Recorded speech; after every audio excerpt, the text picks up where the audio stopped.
All right, what's going on, everybody? Well, if you've been following the channel, if you've been following my social media, you've been seeing me go back and forth with a lot of people about TKO boxing, about the Muhammad Ali Revival Act, which includes the amendment about the UBOs. And there's just a lot of people saying things that are just incorrect, right? They're misinterpreting things.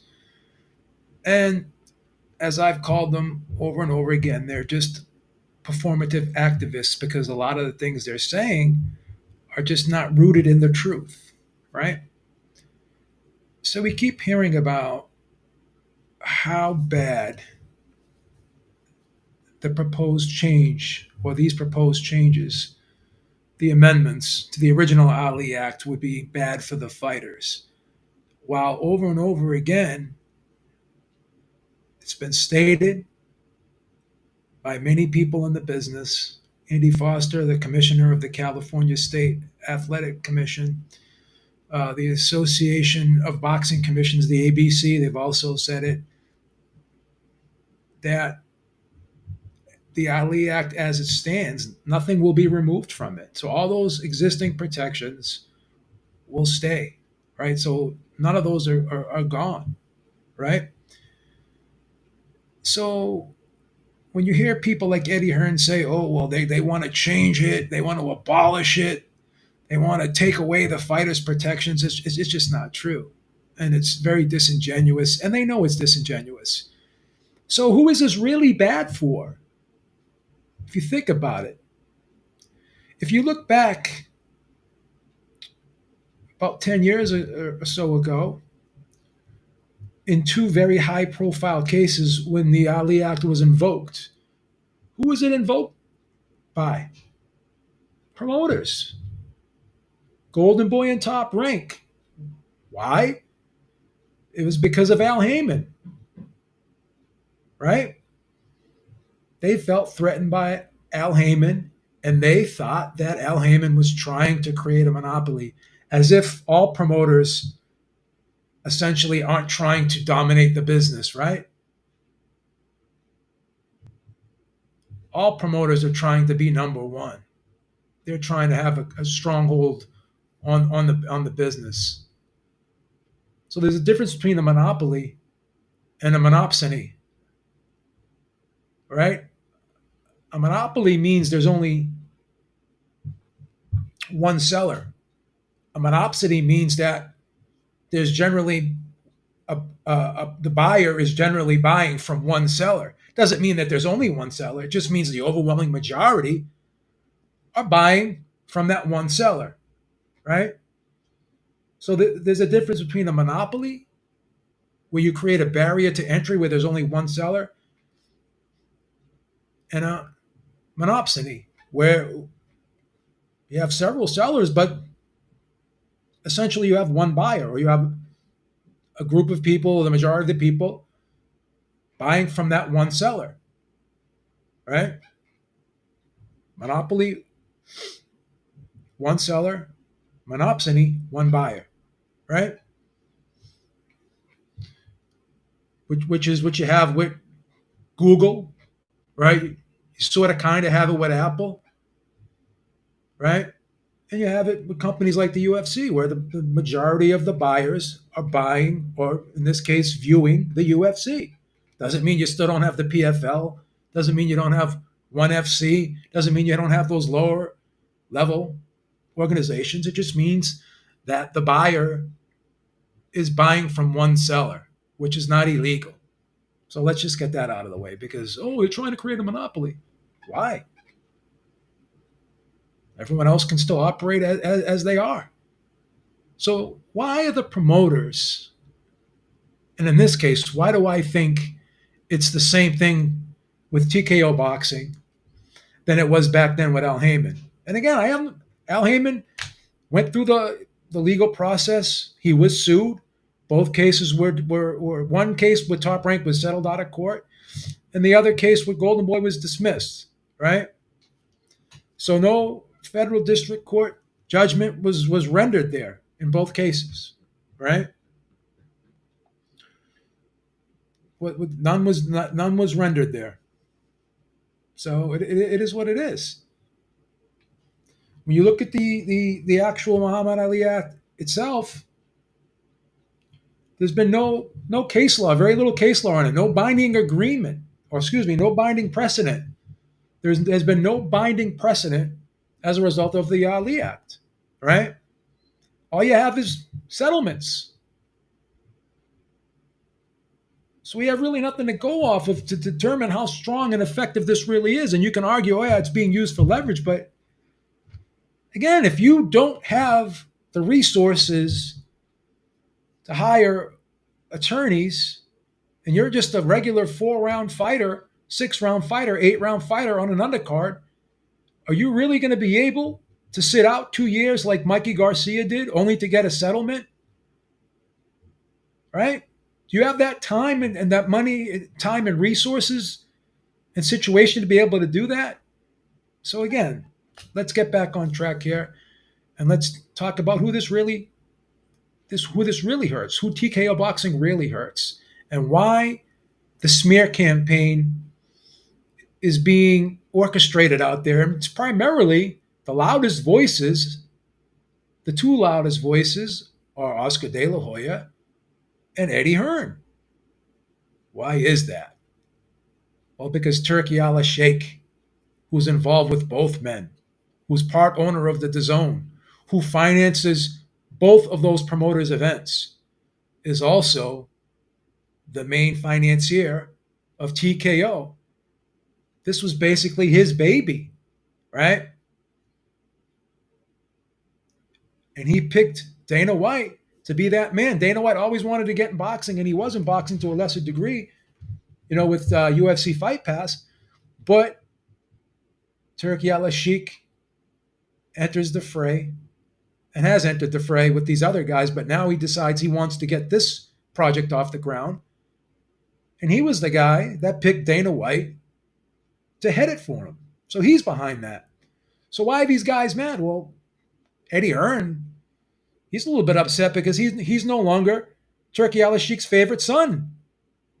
He was passed over. Now Dana White is number one.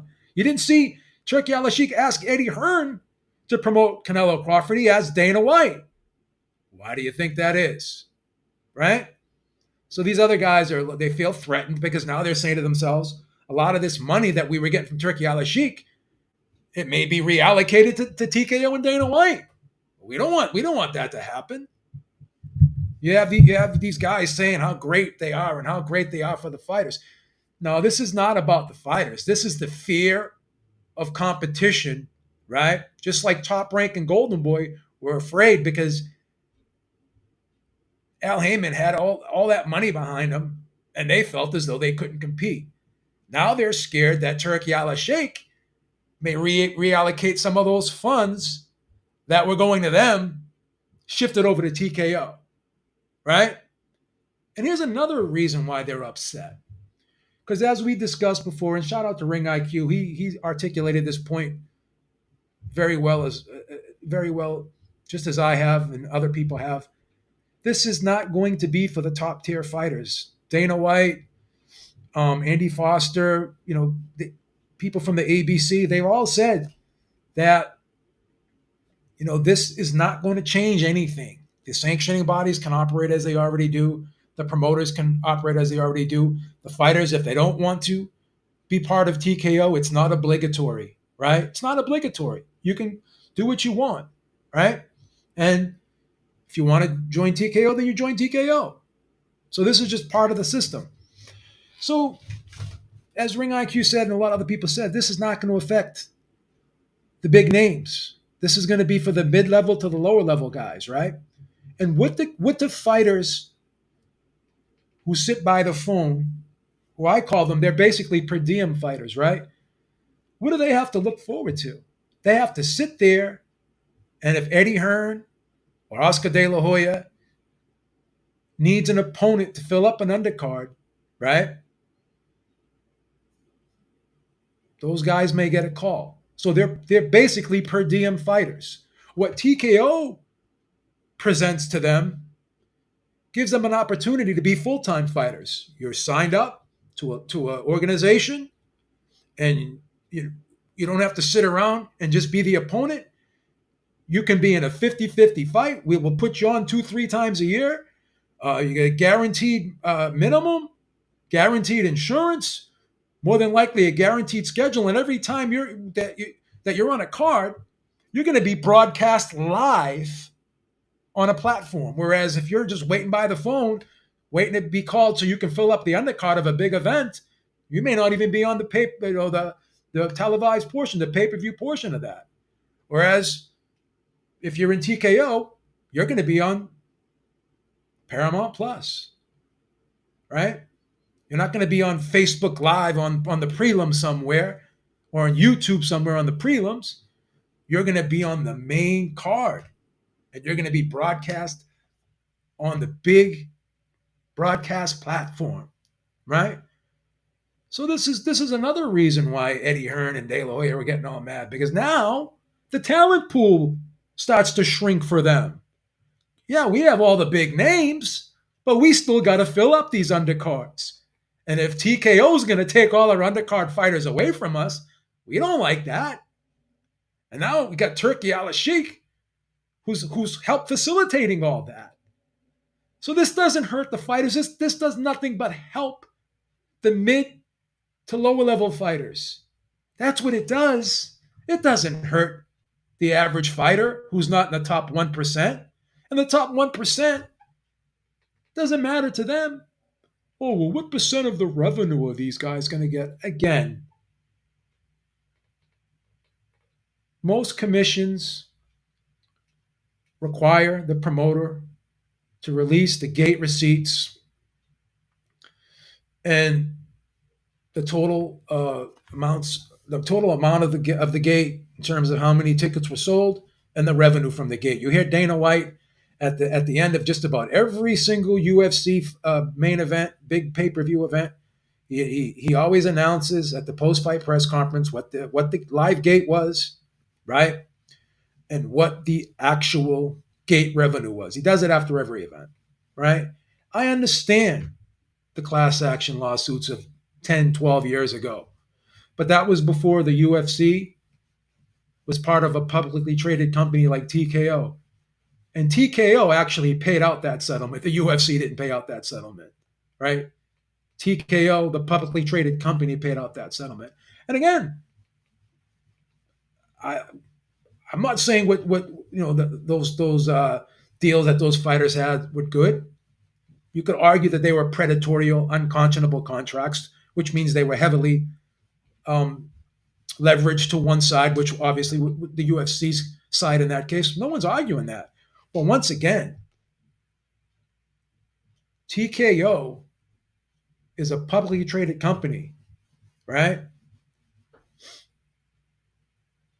So the landscape has changed now. What was done 10 years ago cannot be done now.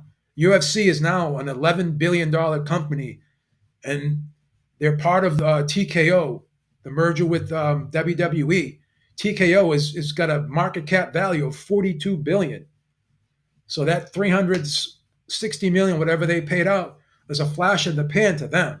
All right. Oh, people, you care? What are you, like, pro corporation? But no, I'm just telling. I'm speaking facts. Speaking facts. I'm just telling the truth. They're a publicly traded company. They have a board to answer to now.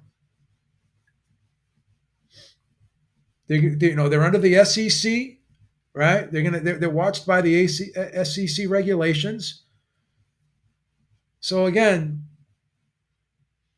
they can't pull any. They can't afford to do anything as was when they did back then when the Fertitta brothers were running the show, and the Fertitta brothers, they had a history over in Las Vegas, their casinos and stuff. Had a history being union busters, and a lot of their employees had issues with them in the past. So that was more or less a Fertitta thing. There's a new sheriff in town. There's a new boss running things now. There's a new boss running things now. So what happened back during the Fertitta days, it's not going to fly today. Now that they're owned and operated by a publicly traded company. You don't need that negative publicity, right? They don't want the the shares to go down, right? They don't want to have to deal with the members of the board and the shareholders giving them blowback because of negativity, right? Which is another reason why I believe that they want to put this amendment in place because they don't want to fall into the same situation that Al Heyman did, where you got these other promoters, these jealous promoters, right? Just because they're getting outperformed, right, or potentially outperformed, they want to complain, they want to cry that the playing field is not level, right? Regardless if you could win a lawsuit or not, when you're a publicly traded company, the board doesn't like to see that. Shareholders don't like to see that. That gives them cause for alarm. And you don't want the stock price to drop because you're going through a lawsuit. So again, these guys want to dot all their I's and cross all their T's and be as transparent as possible, in my opinion. Oh, well, then why do they want this amendment to the Ali Act? Well, I basically explained it. They want to be transparent because they're a publicly traded company and they don't want to deal with the blowback. Now that they got a lot of endorsements from the California State Athletic Commission, they got other promoters in boxing, Tom Loeffler, AB, the Association of Boxing Commissions. They got people behind them, right? They don't want the negative publicity, and I don't even think they envisioned that they would get all this blowback that they're getting right now. But if just imagine if they just went ahead and did it without trying to put the amendment in place. Imagine how even more blowback they'd be getting, how much worse the blowback would be. Think about it, right? So if they didn't need to change the Ali Act, then why are they doing it? I already explained that. And here's even further evidence to suggest that they didn't need to change it because even before they even said that they were gonna that they wanted to, or I think it was Ari Emanuel was the guy that proposed it. He was the guy that was the one that I think that spearheaded it, if I'm not mistaken, right? But you have to understand they already had a television deal in place. They already have a launch date in January set, and the Ali Act hasn't even this Ali amendment, the Ali Revival Act has not even been voted on by Congress yet. It's not even passed. And regardless of all that, they still have a television deal. They still have a launch date for January without the Ali Act being in place. And I doubt that the Muhammad Ali Revival Act will even be voted into law by then, by the time they launch. So they're more than likely going to be operating without the amendment in place. So do they really need to do this? Do they really need the amendment to be made? And by putting in the guaranteed minimum payment, guaranteed insurance, is that necessarily a bad thing for the fighters, right? They haven't even had a hearing yet. That's right, Alexander Wilson. And you think that this Muhammad Ali Revival Act is going to be voted into law, passed by the House and Senate and voted into law by January when they launch? No. So they don't really need to make this amendment in order to operate. So let's take a look and talk about some of this conflict of interest and the disclosure of fighter pay and all this and that's being called into question. Let's just take a look at it right here. All right, let's pull up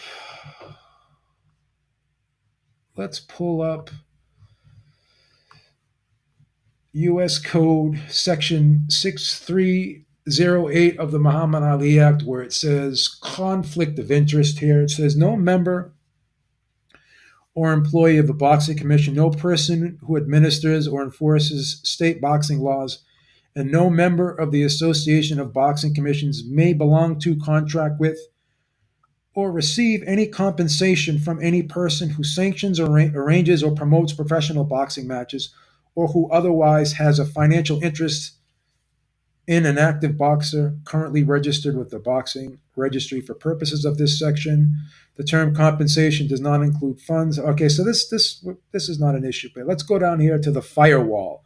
The firewall between promoters and managers, right? This is the big thing here. So it's unlawful for a promoter to have a direct or indirect financial interest in the management of a boxer or a manager. To have direct or indirect financial interest in the promotion of a boxer, or to be employed by or receive compensation or any benefits from a promoter except from amounts received as a consideration under the manager's contract with the boxer, right? So doesn't permit a boxer from being his own promoter, doesn't permit a boxer from being his own manager, right? But let's look at here. This is the key point here under the sections. This is under C of the section. Number one here, prohibition of receipts. Except as provided in paragraph 2, no officer or employee of a sanctioning organization may receive any compensation, gift, or benefit directly, indirectly from a promoter, boxer, or manager, right? So that's the big part of this act that's being called into question. I'm hearing things, oh, a promoter can't create a sanctioning body, can't rank its own fighters. I mean, again, this is all open to interpretation here, right? And just like anything else, when you look at law, it all depends on how a judge interprets this. So that's why when you have case law, you have opposing opinions on either side of an argument in regards to case law. You see it all the time. One one judge will have one opinion on a case, another will have another. Some judges rule one way, another judge. So this is open to interpretation. It says no employee of a sanctioned organization may receive any compensation, gift, or benefit directly, indirectly from a boxer, promoter, or manager. The receipt of payment by a boxer, promoter, or manager, or sanctioned organization published by fee, reasonable expense. I don't see anything.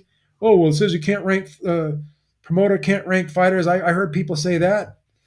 Maybe I'm missing that. I don't know. I'm just looking at it all here, and I'm not seeing anything here. But even if that was the case, I mean, when did TKO say they wanted to create a sanctioning body, right?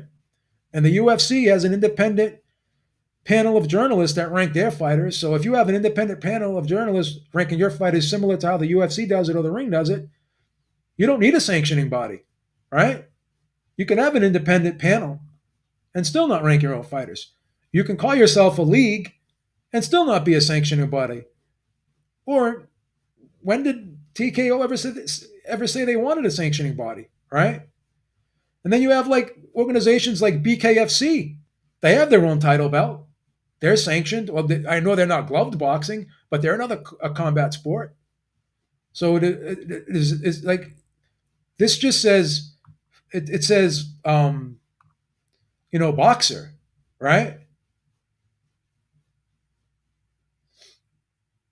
This says boxer. Does it mean? And I think it was changed. They wanted to have this changed, amended to fighter, but that was an amendment that they wanted to put in place. I think in 2017, it never came to fruition. But I mean, technically, these bare knuckle boxers, they're boxers. They're boxing, right?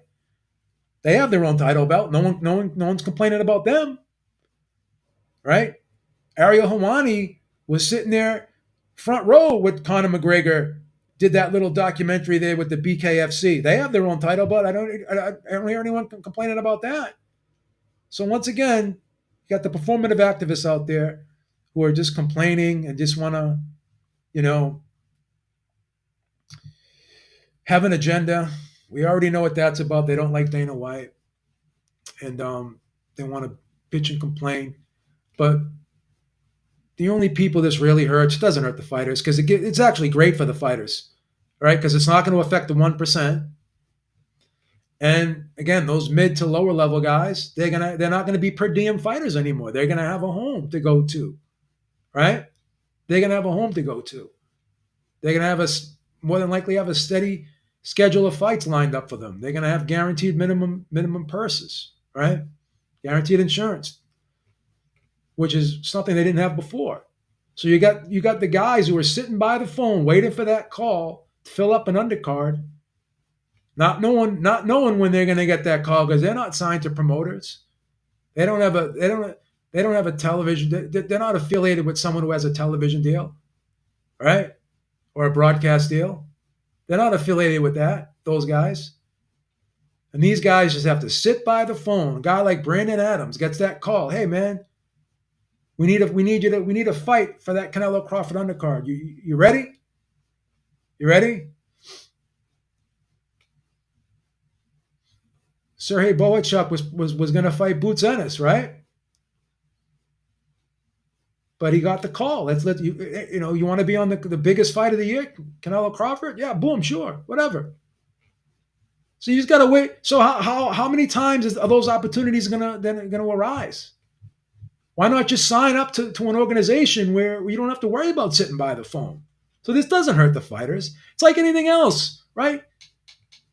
If you have a one factory in a city within a 50-mile radius, you just have that one factory, and they control the jobs for that sector. Say the factory, it's a sneaker factory, whatever. And if you want to work for that, be a sneaker manufacturer, you only have that one company to go to. So without having competition, that factory can pay you whatever they want because that's the only place you can go to work. But if there's 3 or 4 of those factories, then they have to compete for your wage. So Eddie Hearn and Oscar De La Hoya are mad because now that mid to lower level guy that they love to use to fill up their undercards will not be so readily available anymore. And that pisses them off. And they also, as I said earlier, don't like the fact that Turki Al-Sheikh, who's basically been subsidizing a lot of their events for them, Eddie Hearn said he would lick Turki Al-Sheikh's boots. Lick his boots. Well, a lot of that boot licking that you were offering up wasn't enough to have him take care of you and let you and call you up to promote Canelo Crawford. He ended up calling up Dana White instead. And that kind of rubbed you the wrong way. You didn't like that. So let's call it for what it is, Eddie. You don't give a shit about the fighters. Come on, man. I don't want to say you don't give a shit about the fighters, but let's just say this. This is not about the fighters. This is just about you. Right? Oh, I want to go head to head with you. First, you said that they're not going to have the level of fighters that we have. They're just going to have the mid to lower level guys, which you already knew, right? So if you have the top level guys, then why would you be worried about this? Why? I just explained why. Because now you know, or you are concerned about that money that some of that money that Turki Al-Sheikh was allocating to you is going to go to TKO. Same thing with Golden Boy. All of a sudden, you see how Oscar acts, how he talks about Canelo. When he was under contract with Golden Boy, that he was the best thing since sliced bread, right? But now all of a sudden he's not with Golden Boy anymore. Now he's overrated. He's garbage. He's trash. He's this. He's that. Because this is all about, in my opinion, these guys are jealous, right? They're a little jealous. They're a little concerned. They don't really like the competition. They don't like the competition. Dana doesn't care. Dana doesn't even consider these guys competition. He's not even thinking and worried about them. They were the ones that started talking about Dana, not the other way around. So this is what this is all about. The two loudest critics, and then you got these people, right? You got these people, these performative activists masquerading as journalists. They know where their bread is buttered. They have their alliances with certain promoters. They've all become Eddie Hearn's buddy because they know that Eddie Hearn's videos gives them views, right? They know when they interview Eddie Hearn, they get views. They know Eddie Hearn's the guy that's out there that's going to stay there. And credit to him, he'll stay after an event till for 3-4 hours sometimes, just talking to the press. You know, and he'll give you a headline. He'll give you a hot take. He'll help put money in your pocket. I get it. So they've chosen a side. Don't be fooled. They don't care about the fighters either. They just want access. They want views. They're looking to line their own pockets. So this is not about the fighter. It's not. It's not at all. This is about people choosing a side, being on a team, right? Siding with a promoter who gives them access, which in this case is Eddie Hearn, because Eddie Hearn is the guy that will sit there and talk to these guys, give them exclusives, sit with them for a half hour, 20 minutes, right? And he'll get them the views. Thank you, CM, for the super chat. He says, also because TKO will start here and grow in time. Yeah, whether they do or not. I mean, the fact of the matter is these guys don't like when there's a new player in town, right? They don't like when there's another kid in the sandbox that they have to share the sandbox with. We saw it with Al Heyman. When Al Heyman got that $500 million, right? Golden Boy and Top Rank didn't like it. They're like, oh, we're not going to be able to deal with this. And then it's hilarious because the judge in the Golden Boy case, if I remember correctly, I remember there was one quote that stuck in my mind. He said, you know what? After he dismissed the Golden Boy case, he goes, you really can't sue someone for being better than you, right? So if what Dana White is doing is such trash and it's not going to work, then let it fail. What are you worried about? But that's not the case. You know why they're worried? Because Turki Al-Sheikh is behind this.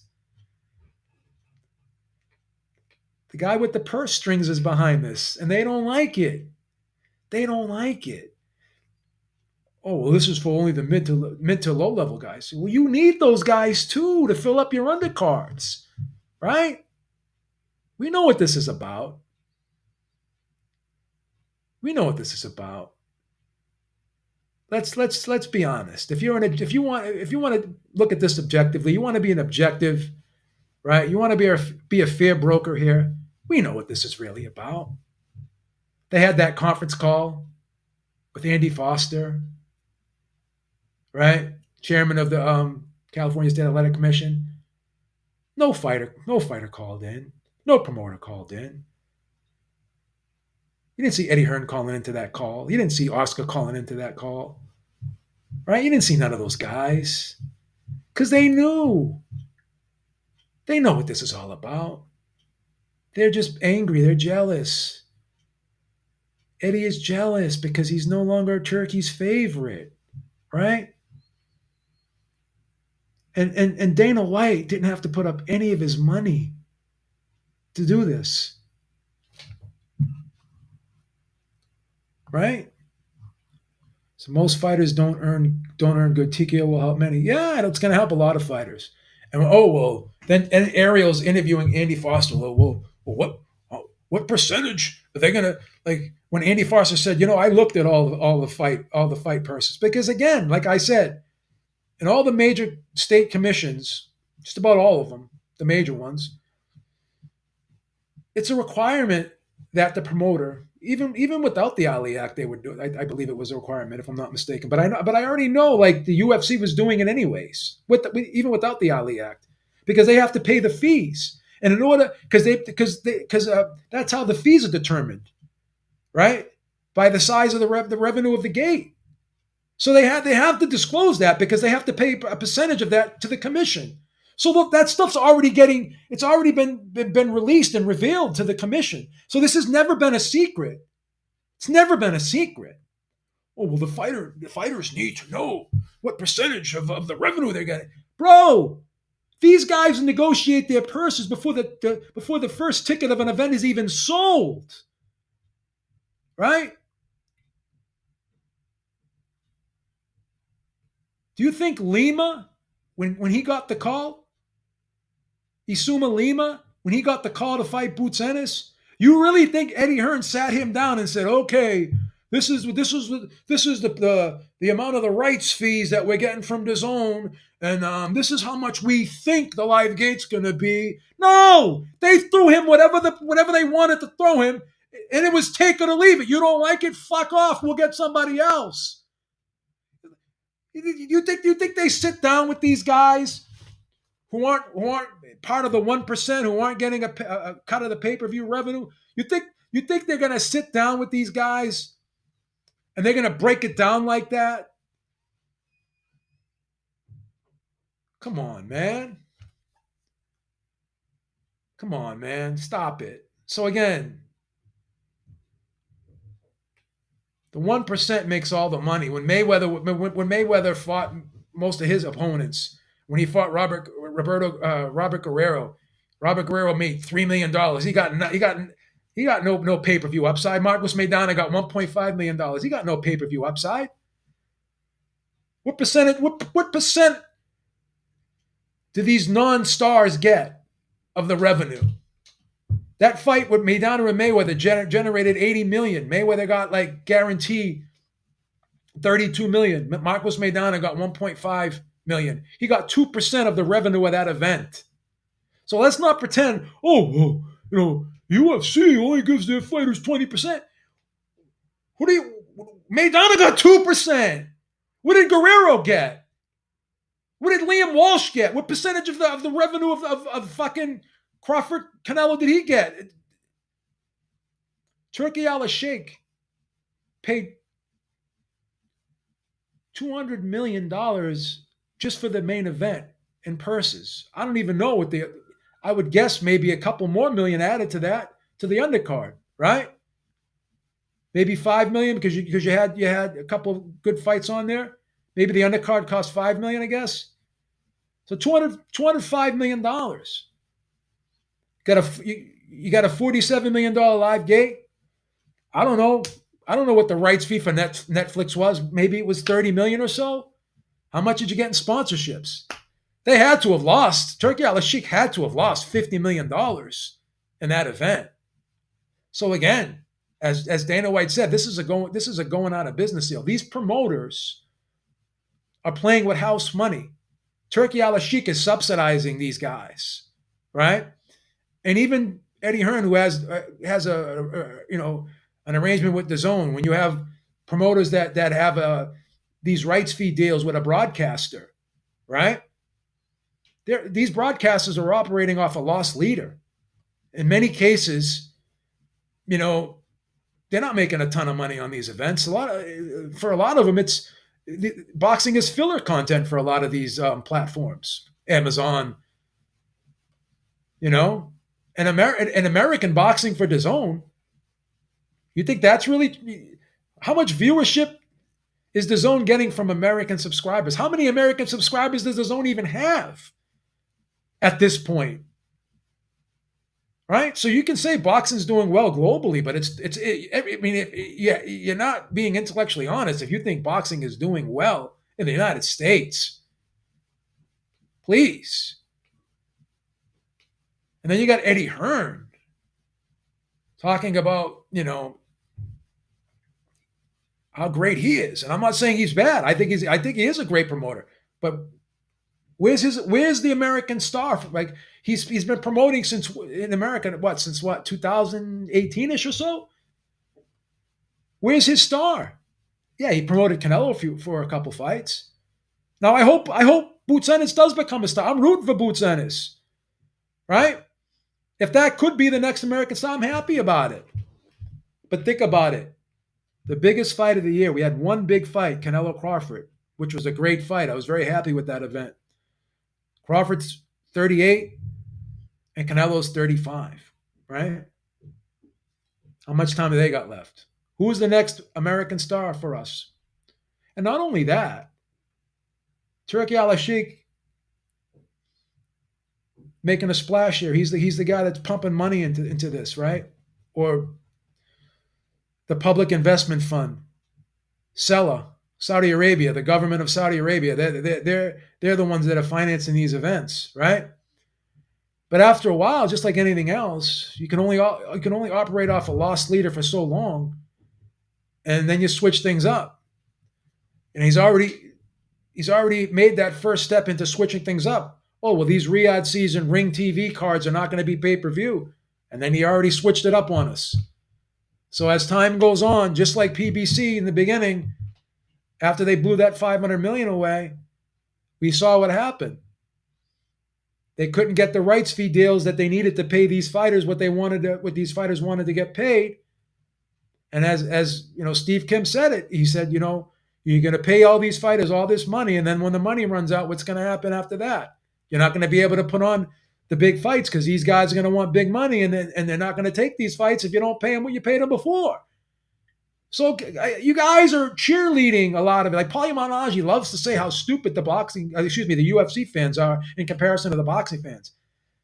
Listen, the UFC fans are they want value for their dollar, and they get value for their dollar for the most part. You don't hear them, with the exception of guys like Ariel Helwani and Luke Thomas. You don't hear anyone really talking about fighter pay over there because that's not their problem. They're looking for value for dollar. They want the best possible fights that they could get. Not like this nonsense we have over here where people, this promoter is better than that promoter. Oh, this guy made more than that guy. Who gives a shit? You do realize the more these fighters get paid, the more you have to pay. And this is the only sport or the only business where I've seen the consumer be happy about paying more to get less. So again, who's really the dummies, Paulie? Oh, these UFC fans are dummies. No, they're not. They're actually smart consumers. The boxing fans, I don't want to generalize, but a lot of the boxing fans are the ones who were dummies. Listen to these idiots on Twitter. They're cheerleading about Tank getting paid. How does that benefit you? Oh, I would do it if I was Tank. Yes, but you're not Tank. And Tank would be pissed if he was you having to get that instead of getting what he really wanted. You're not Tank. You're never going to be Tank. So what's the sense of saying, oh, if I was Tank? You're not going to be in that situation. You're the consumer. So you're not Tank. You shouldn't think like Tank. Eddie basically doing the same job for Boots as he did for Andre. His U.S. matchmaking sucks. What's your take on why that is, Joe? Once again, Boots probably, again, this is my opinion. Boots is saying, if I'm going to take this fight, I want buku amount of money. So again, once you disincentivize somebody to fight a big fight because you're incentivizing in them to fight lesser fights, then they're going to take the lesser fights over the bigger fights. Just like you or I. I'll pay you the same amount of money and you can work 4 hours instead of 8, but you can work 8 if you want. But if you work 4, I'm still going to pay you the same amount. You're not going to work that 8. I'm not going to work that 8. So what happened here is just as the promoters have destroyed the sport along with the sanctioning bodies, they created this monster that we have right now, in my opinion. It was the promoters that did this, right? Because they decided to pay these guys what they paid them for fighting who they fought. And you'll hear a fighter say, oh, well, we had to overpay this guy. We actually lost money. Eddie Hearn openly said, I didn't lose money on Canelo, but the zone did. So these guys are paying these fighters with the rights fee money, right? So Again, they're playing with house money. They don't care. They don't care. They're getting these television deals, and again, the zone's going to decide how much they're gonna pay for a specific fight. But as you see with the PBC, Amazon cannot pay the rights fees, cannot pay the amount through rights fees to be able to pay these fighters. That's why all the fights are on pay per view, and that's what happens when you pay fighters a certain amount of money. When you had that 500 million, you were able to, the sky was the limit when it came to the purses. Now once that money ran out, these fighters want to get paid the same as they did before without that money being there. How do you subsidize it? Got to put it on pay-per-view. All right, you want that money? We'll put it on pay-per-view. Who suffers? You do. I do. Right? So keep worrying about what these fighters make when they openly tell you, I don't care what you think. Right? When they openly mock us. Right? When you got fighters like Floyd Mayweather putting on a ski mask, telling his fans he's robbing them. Go ahead and cheerlead for those guys. Go ahead and cheerlead for guys like Tank Davis, right? Who tells you guys to fuck off, right? Tells you guys just be happy for me. The fuck am I gonna be happy for you for? I don't fucking know you. I don't know you. I don't hang out with you. You don't do anything for me. The fuck do I care about you for? You're there to provide a service. It's up to me to decide whether I want to pay for it or not. Which is why everyone streams now. Which is why these numbers are down. Which is why, as Ring IQ said and a lot of others have said, Andy Foster said it during his interview, which is why all of the broadcasters have left boxing. You lost Showtime, you lost HBO, you lost Fox, you lost CBS, right? HBO, all these things, all these Top Rank's gone now, right? Why? Why? Boxing's not worth it anymore. And how long do you think Amazon's gonna allow PBC to stay on? What are they getting out of it? What is the upside for them if no one's buying these pay-per-views? Right? Thank you, Alexander Wilson. He said, Beeb, this is crazy, but it's fact. Women's boxing is bigger than boxing in the USA. Just look at the ratings. This is how far boxing has fallen. Yeah. But listen to those idiots on Twitter, the performative activists. The Ali Act! The Ali Act! Come on, man. The Ali Act! It's a fucking joke. It's a fucking joke. So this is where we're at. So this is not about the fighters. It never really is about the fighters. Right? This is about tribalism. This is about the promoters whining and crying every time they feel threatened. We've seen it before. We'll see it again. Right? You don't hear Frank Warren saying anything because he doesn't do shows in America, so he doesn't really give a shit. This isn't going to affect him. But Eddie Hearn does shows in America. Obviously, De La Hoya does. They're both on the zone, right? So they could say what they want, but they do. But TKO is a competitor because again, both of those guys need the mid to lower level guys. You need to fill up an undercard, and if that pool of fighters moves over to TKO, that's going to hurt, and that's what this is all about.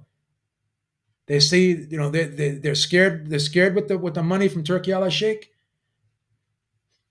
being reallocated to TKO, and they're also scared that they ain't going to be able to fill up their undercards. That's what they're scared about. And if TKO takes a young fighter and develops them, right, and then he graduates to be on a Turkey Al Sheikh card, ring card, Riyadh season card, right? Where does that guy go? Does he stay with Dana White? Does Dana White still promote? So once the talent graduates to the next level, and Turki Al-Sheikh decides to use those fighters once they graduate, here's another thing people aren't thinking about. Who is Turki Al-Sheikh going to use to promote those events once those fighters graduate to the next level? Let's put two and two together, guys. Who did he call up to promote? Canelo Crawford. And how many fights like Canelo Crawford is Turki Al-Sheikh going to use Dana White for? Eddie's mad, man. He's jealous. He's not the favorite son anymore, and he don't like it. That's what this is about. De La Hoya don't like anybody anyways. Anyone that does better than him, he's jealous of. De La Hoya operates off of the idea of I'm gonna subtract from others to try to add to myself. And then when you listen to those clapback Thursdays or whatever the fuck they are, those clapback segments he does, all it is projection and hypocrisy. Everything he criticizes someone else for doing or have or they what they have done, he's already done himself. He's already done himself. So instead of crying and complaining, get out there. Just like I said back when Bob Arum and Oscar De La Hoya was suing Al Heyman. I just what I said to him. I said, stop crying and go out there and outperform them, out promote them. So Eddie Hearn, out promote Dana White. Because I still think Dana White's going to be doing big shows. I don't think this TKO thing is the end for Dana White. I don't think that's going to be his only job. I do think he's going to be promoting some of the big fights. And I do think they're going to use this. Right, as a platform for these fighters to move on to bigger and better things. And when they do move on to bigger and better things, I do think Turki Al-Sheikh and Dana White collaboratively are gonna be a part of that. And I think that's also bothering Eddie Hearn and Oscar De La Hoya because they're not stupid. They're looking at the big picture. Where do these guys go when they graduate from TKO boxing, the quote unquote boxing's contender series, right? Where do they go? Dana said, we're going to pass him on to Turki Al-Sheikh. And once he passes him on to Turki Al-Sheikh and they go to the next level, hey, Dana, I need you to promote this event for me, man. I'm going to put so-and-so in there with, on a big card. Or I'm going to even make, maybe this guy is good enough now where we can even have him headline. Go on over, Dana. You're going to promote this card. So this is about jealousy. This is about fear of competition. So now the smear campaign is on. Because they're not violating the Ali Act. Come on. Stop. And this whole thing, right, about the transparency of the money. It's the stupidest thing because, as I said, and I hate to sound redundant, the purse, the revenue from the event, the gate receipts they're already given to the commission. The amount of tickets sold already given to the commission. Because they have to have that information because that's how they determine the cost of the fees that the promoter has to pay. Because the promoter has to pay a fee to the commission, and that's based off of the live gate receipts, and it's based off of the live gate in general, right? So they have to reveal that information anyways. And again, unless you're on pay-per-view, and you need to know how much pay-per-view buys and this and that, and we're gonna again, you just only the 1% need to know, get all that information because if they're going to be a pay-per-view fighter. But even if you're on a Turki Al-Sheikh Riyadh season card, he generally just gives the guys a flat rate. This is what I'm going to pay you. Alexander Usyk and Tyson Fury got a flat rate flat rate purse for their event because he gives them a high guarantee, and then he takes the pay-per-view revenue to make up for what he gave them to get some return on his investment, right? So if you're giving someone 150 million, you're giving someone 50 million, you're giving someone 100 million, you're giving someone 70 million, you're giving someone 40 million, you're giving someone 30 million. You know what I mean? You already know what you're getting. And you think again, you think every undercard fighter is going to sit down there and I need to know how much the sponsorship money is, how much the zone's paying for the rights fee, how much Netflix is paying for the rights fee. Well, we need to know how many tickets were sold and the revenue. Ask the commission. These UFC fighters, when they filed their class action lawsuit, they knew that how do you think they know the percentage of the revenue they were getting? Don't you think they went and got it from the commission? Now it's going to be a lot easier because TKO is a publicly traded company. They're going to know. Can't hide this from anybody. Then you got these guys. You have a guy who wants to sue by invoking the Muhammad Ali Act. Again, if you're a 4-round, 6-round, 8-round fighter, you're not a Canelo Crawford or a Mikey Garcia or Andre Ward. You can't afford to sit there and wait around till a federal district court judge hears your case, and then you got to pay legal fees, and then while you're in a legal dispute with your promoter, you're not going to be fighting like Mikey Garcia and Andre Ward took off 2 years. They had the money to do it. They had the resources to do it. They could pay the lawyers. They could live off of what they had in the bank. Guess who can't do that? Think a Liam Walsh could afford to do something like that? You think Usima Lima could do something like that? So again, who does this Muhammad Ali Act even protect anyways? Protects the 1% of the fighters who can afford to use it. And then again, it depends how the judge interprets it all. Because a lot of this Muhammad Ali Act is very vague. The language in this Ali Act is very, very vague. I showed it to you. See, let's look at this other piece real quick. The required disclosures part of this. Let's take a look at this. Let's read this. Once again, this is all very vague. Let's take a look at it here. A promoter shall not be entitled to receive any compensation directly, indirectly in connection with the boxing match. This is code section 6307E if you want to look it up. A promoter shall not be entitled to receive any compensation directly, indirectly in connection with the boxing match until it provides the boxing commission with responsibility for regulating the match and a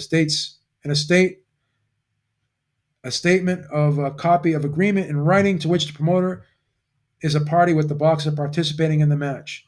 The statement made under the penalty of perjury, therefore no other agreements, written or oral, between the promoter and the boxer with respect to the match. Okay, all fees, charges, expenses will be assessed through the promoter on the boxer pertaining to the event, including any portion of the boxer's purse that the promoter will receive and training expenses. All payments, gifts, or benefits the promoter is provided to any sanctioning organization affiliated with the event, and any reduction in a boxer's purse contrary to a previous agreement between the promoter and a boxer or a purse bid held for the event. A promoter shall not be entitled to receive any compensation directly or indirectly in connection with a boxing match until it provides to the boxer promotes the amount of any compensation or consideration that a promoter has contracted to receive from such match. All fees, charges, and expenses that will be assessed by or through the promoter on the boxer pertaining to the event, including any portion of the boxer's purse that the promoter will receive in training expenses, any reduction in a boxer's purse contrary to previous agreement between the promoter and the boxer or a purse bid held for the event. A promoter shall make information required to be disclosed under the section available to chief law enforcement of the state in which the match is to be held. So again, this is all very vague, right?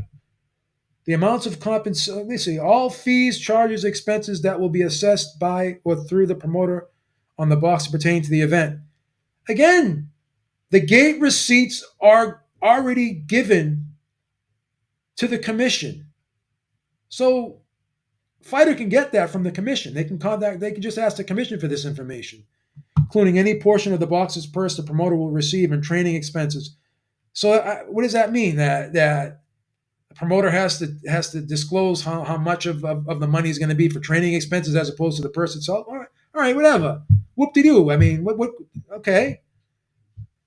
Any reduction in a box's purse contrary to a previous agreement between the promoter and the so that just means you once you sign a contract for a specified amount. Listen, all this is just basic contract law. Okay, if a promoter violates a contract, you don't need it. You don't need the Ali Act to sue. And again, if you're going to invoke the Ali Act and you decide that you're going to invoke it, then what happens is it goes before a federal district court judge. Whereas if you just were to file a case against a promoter under normal circumstances, it would go to a state superior court.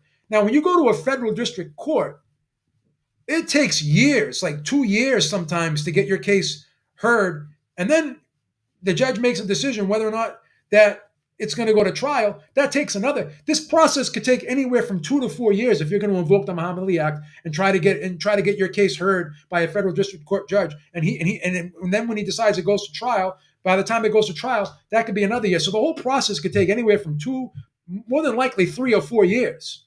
Whereas you go to a state superior court, you're more than likely going to get your case heard with 6 to 8 months, sometimes even shorter than that. So again, you take an if you're not a 1% earner, who has the money to go through this process? So stop with telling me, oh, this whole thing, this Ali Act is only good possibly. And I use the word possibly loosely because all of the cases that have been invoked on behalf of the Muhammad Ali Act by a fighter, a promoter, or anybody, like every time a fighter invoked the Muhammad Ali Act, the case was settled out of court. There was never a court-rendered decision made by a federal district court judge ever, right? Ever. There's no case precedent here. Every time it's been invoked, the case has been settled out of court, and there's never been a federal district court judgment. So again, like, how powerful or how effective is this act, right? If there's never been a binding precedent ever given by a federal district court judge. So we'll close it. We'll do a brief recap here, and we'll close it out. Right? TKO has a rights deal with Paramount Plus. They have a launch date of January 2026. This is fact. That's what they're saying. Unless the launch date gets pushed back, whatever. The amendments to the Ali Act, or now what's called the Muhammad Ali Revival Act, has not even been heard, not even been discussed in Congress yet.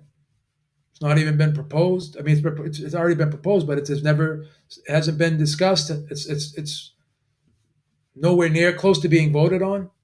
There's a government shutdown right now. So who knows when this bill will get voted on and passed into law, right? Who knows how long that process is going to take? I'll tell you this, sure as hell not going to be before January 2026. So as Dana White said, they don't need to make these changes.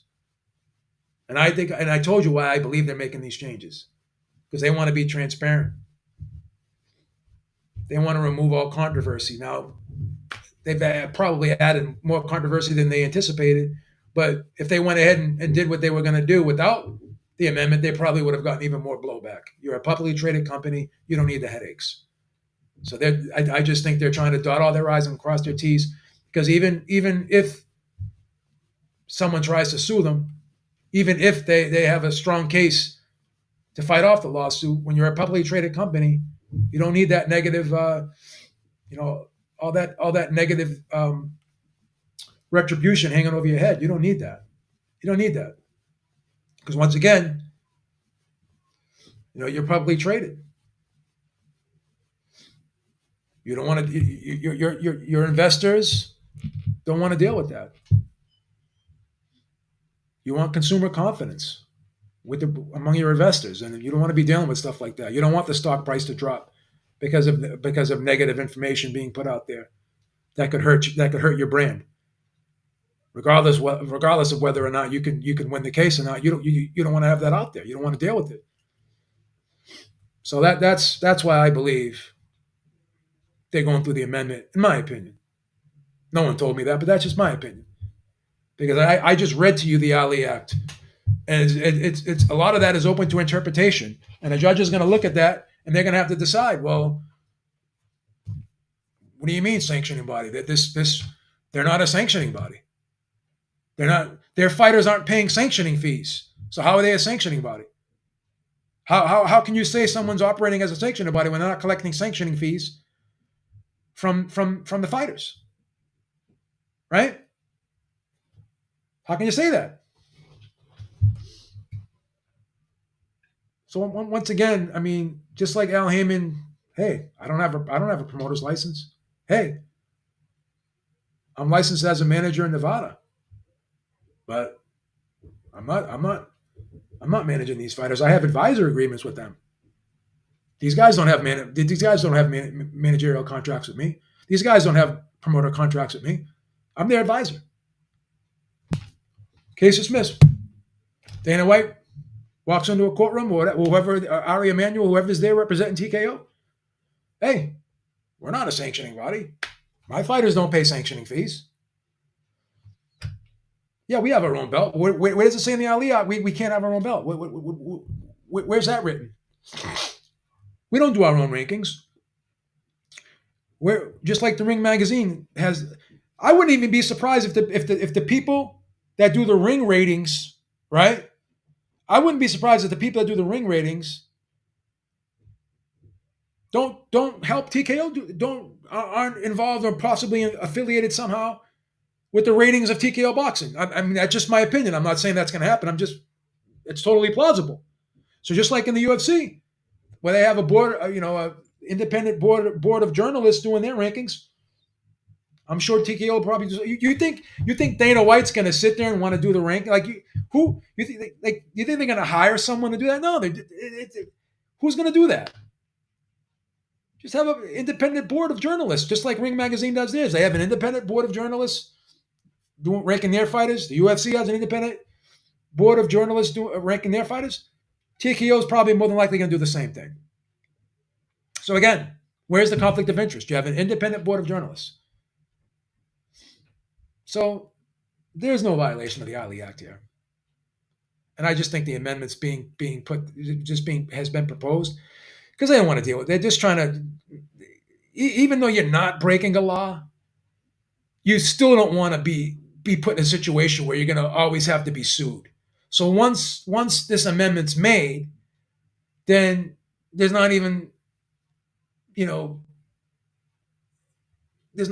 chance of interpreting that it just takes it off. It just takes it off the table completely. It's no longer open to interpretation anymore. So by making this amendment, it can't even be brought before a judge. It'll get once it's dismissed once, then people will stop doing it, right? So it is what it is. I just think they want to take away any bit of controversy that someone may bring and put forth. Sat down and is like, okay, Eddie, how much is this the rights fee for this fight? Like he had a number, Eddie had a number, and then they just decided on it. I just don't think the process has ever really been that complicated. That's just my opinion. I'm sure some guys, like maybe even Terrence Crawford or Canelo or Floyd, maybe they want to get deep in the weeds with this stuff. Maybe they do. Maybe I don't know. But the average guy out there, I'm with all due respect, this is no insult to anyone. I just don't think they're going to just sit there and get that deep into it. In my opinion, that's just my opinion. So this is much ado about nothing. A lot of this shit, and that's just my opinion on the whole thing. All right, guys. Until next time, Beeb is out. Make sure you check us out, the Ringside Reporter podcast, 6 p.m. Eastern time every Sunday, and I will talk to you later. Have a good one.